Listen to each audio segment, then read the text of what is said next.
неудержима, как цунами, как 9-й балл. Когда увидел ее, я понял, что попал. Она из тех, кто будет спорить до последних капель, но поймет, что не права, тогда пошлется нахер. Гоняет как Шумахер, ночью играет в покер, ложится спать с утра, ей вообще все похер. Она не из Москвы, она была моделью, но грустный опыт не закончился постелью.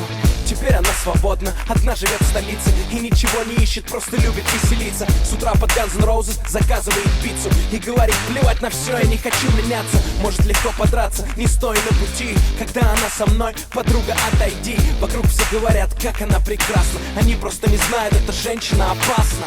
Она как Кейт Мосс, она как рок-н-ролл. Если достану патроны, она зарядит ствол. Сексуально, скандально и вообще не скромна. Вот она, потенциальная жена.